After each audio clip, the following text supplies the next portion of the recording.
आज की कहानी है क्या थी अर्जुन की प्रतिज्ञा। महाभारत का भयंकर युद्ध चल रहा था।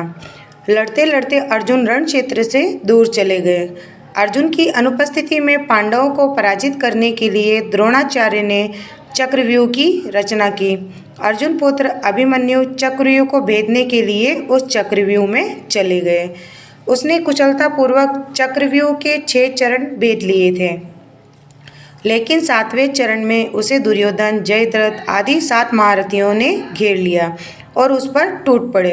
जयद्रथ ने पीछे से निहत्थे अभिमन्यु पर जोरदार आक्रमण कर दिया।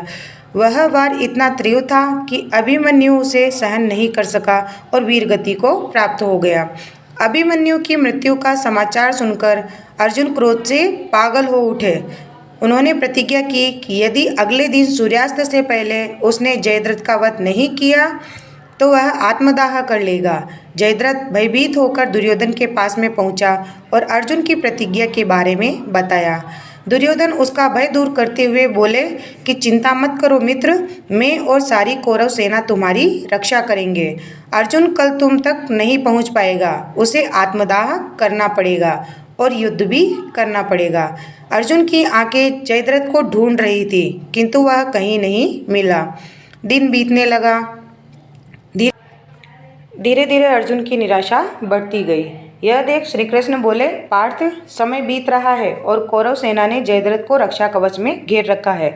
अतः तुम शीघ्रता से कौरव सेना का सहारा करते हुए अपने लक्ष्य की ओर बढ़ो। यह सुनकर अर्जुन का उत्साह बढ़ा और वह जोश से लड़ने लगे, लेकिन जयद्रथ तक पहुंचना मुश्किल था। संध्या होने लगी, तब श्री कृष्ण ने अपनी माया फैला दी। इसके परिणाम स्वरूप सूर्य बादलों में छिप गया और संध्या का भ्रम उत्पन्न हो गया। संध्या हो गई है और अब अर्जुन को प्रतिज्ञावश आत्मदाह करना होगा। यह सोचकर जयद्रथ और दुर्योधन खुशी से उछल पड़े। अर्जुन को आत्मदाह करते देखने के लिए जयद्रथ कौरव सेना के साथ में आगे आकर अट्टहास करने लगे। जयद्रथ को देखकर श्री कृष्ण बोले कि हे पार्थ, तुम्हारा शत्रु तुम्हारे सामने खड़ा है, उठाओ अपना अस्त्र और वध कर दो इसका। यह देखो, अभी सूर्यास्त नहीं हुआ है। यह कहकर उन्होंने अपनी माया समेट ली। देखते ही देखते सूर्य बादलों से निकल आया। सबकी दृष्टि आसमान की ओर उठ गई। सूर्य अभी भी चमक रहा था। यह देख जयद्रथ और दुर्योधन के पैरों तले जमीन खिसक गई। जयद्रथ भागने को हुआ, लेकिन तब तक अर्जुन ने अपना अस्त्र उठा लिया। तभी श्री कृष्ण ने चेतावनी देते हुए उन्हें बताया कि हे अर्जुन, जयद्रथ के पिता ने इसे वरदान दिया था कि जो भी इसका मस्तक जमीन पर गिराएगा, उसका मस्तक भी 100 टुकड़ों में विभक्त हो जाएगा।